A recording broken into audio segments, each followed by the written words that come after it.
Nozel Silva contre Frigolion Vermilion. C'est la rivalité la plus saine, la plus noble et la plus équilibrée de tout le manga de Yuki Tabata. Deux princes de sang royal, deux capitaines d'élite nés le même jour, qui se poussent mutuellement à dépasser leurs limites depuis l'enfance. D'un côté la magie du mercure, liquide, toxique, imprévisible et chirurgicale. De l'autre la magie du feu, destructrice, écrasante, portée par une volonté d'acier. Pourtant le manga ne nous a jamais offert leur duel à mort, en un contre un direct. Alors aujourd'hui on va régler ce compte arc par arc. On va analyser leurs capacités, leurs espoirs, mais aussi les choix d'écriture de l'auteur à travers 4 époques majeures. L'arc du début, la réincarnation des elfes, l'arc des Spades, et enfin l'arc final contre Lucius Zogratis avec leur transformation ultime comme le Spirit Dive. Pour chaque arc, je vous donne un pourcentage de victoire clair et argumenté, où l'on va soulever une énorme injustice du manga. Lâche ton plus beau pouce bleu, abonne-toi si ce n'est pas encore fait, et on plonge direct dans le premier round. Au tout début de l'histoire, Nozel et Frigolion incarnent les deux piliers des Chevaliers Mages, juste derrière Yanni et William.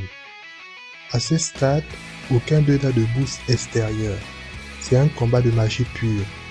Frigolion Vermilion est un guerrier de zone hors pair.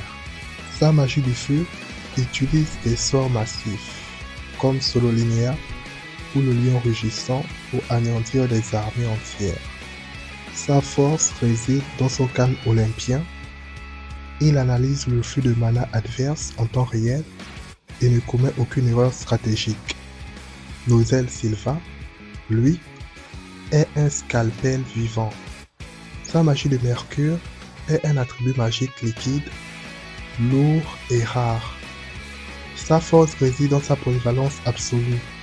Avec des sorts comme Siege Shield, il génère une défense impénétrable, tandis que son Reign of Silver sature l'espace d'aiguilles perforantes. Nozel n'a aucun temps mort. Il passe de la défense à l'offensive de manière totalement fluide. Dans un duel direct à cette époque, le match est d'une complexité rare. En physique pure, la chaleur intense du feu est un counter naturel du mercure, car ce métal s'évapore à partir de 357 degrés Celsius pour devenir un gaz toxique. Frigolion possède donc un avantage thermique latent. Cependant, le mana de Nozel est tellement dense qu'il peut utiliser la masse physique de son mercure pour étouffer les flammes en les privant d'oxygène, ou subdiviser son métal liquide pour contourner le brasier de Frigolion. C'est un pur combat d'usure. Frigolion cherche la faille pour surcharger et vaporiser le mercure, tandis que Nozel utilise sa vitesse d'exécution supérieure pour harceler le lion à distance et toucher un point vital, avant que la chaleur ne devienne insoutenable.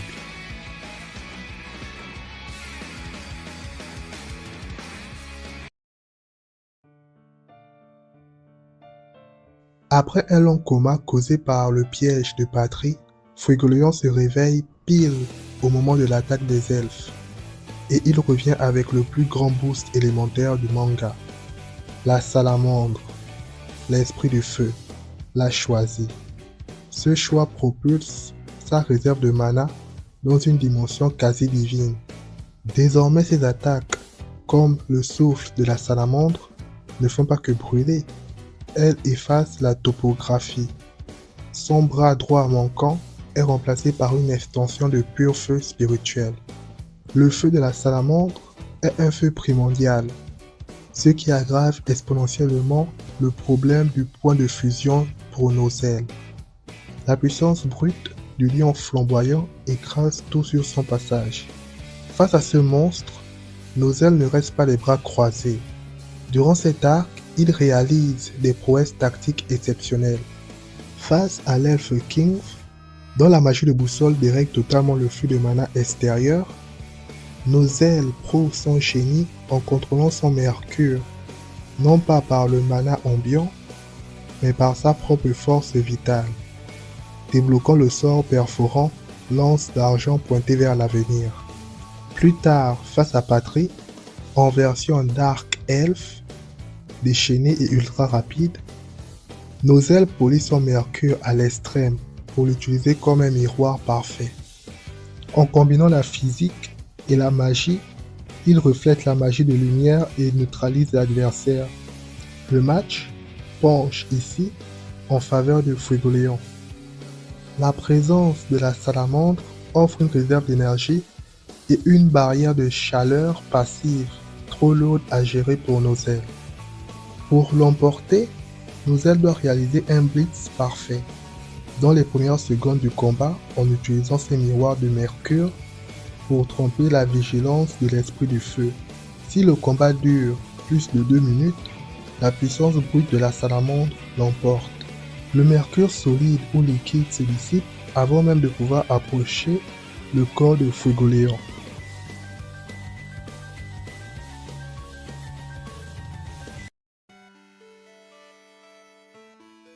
Les gars, on arrive sur l'arc du royaume de Spade et il faut qu'on soit totalement honnête et objectif sur l'écriture de Yuki Tabata. C'est le jour et la nuit entre les deux rivaux. Parlons d'abord de Fuegoleon. C'est la douche froide pour les fans du lion. Durant tout le raid de Spade, Fuegoleon n'a aucun combat marquant, aucun face-à-face en 1 contre 1 et aucune évolution de pouvoir, pendant que sa sœur Mereoleona vole complètement la vedette en affrontant le démon ancien et en éveillant son corps de feu. Fuegoleon est relégué au second plan.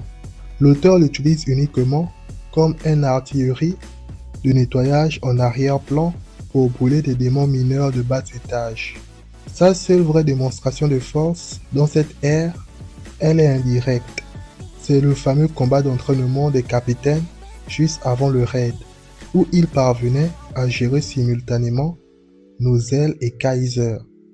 Mais sur le terrain de Spade, c'est le calme plat. Il stagne graphiquement et scénaristiquement. À l'inverse, Nozel Silva touche les étoiles et vit le sommet de son écriture au chapitre 303, intitulé « Un déversement d'argent ».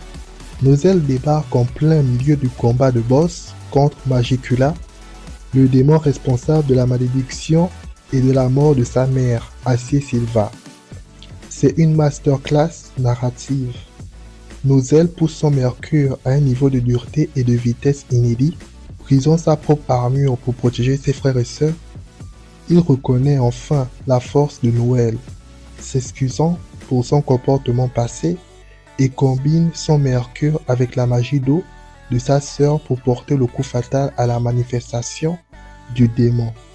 En termes de feats réels, d'impact sur l'intrigue et d'évolution de puissance pure sous la gravité de Lucifero, Nozel surclasse totalement Fuegoleon dans cet arc.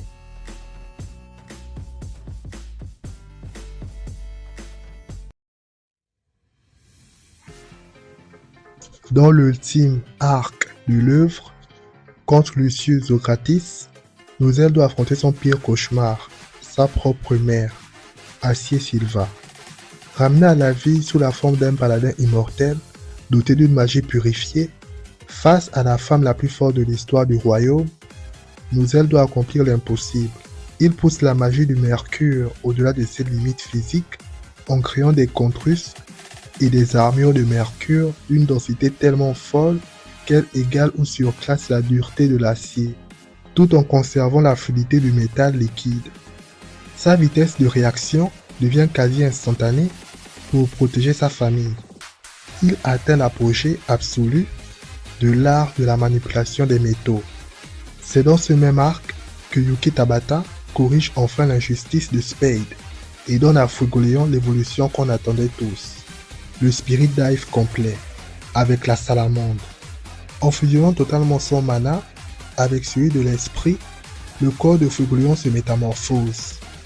Ses flammes deviennent du feu saint, capable de calciner la régénération instantanée des paladins et des anges de Lucius.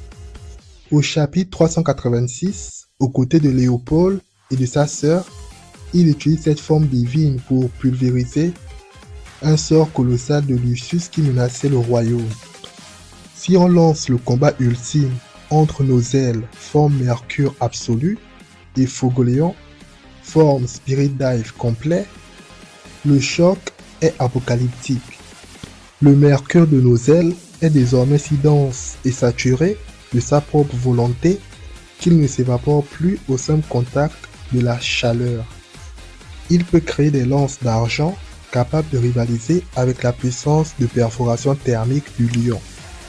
Cependant, le Spirit Dive complet place Fuegoléon dans une catégorie supérieure.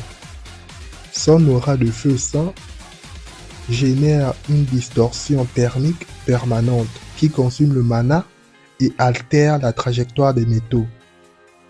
Avec sa mobilité aérienne divine et sa puissance destructrice à l'échelle d'une région, Fuegoléon finit par percer l'armure d'acier Mercure de son rival.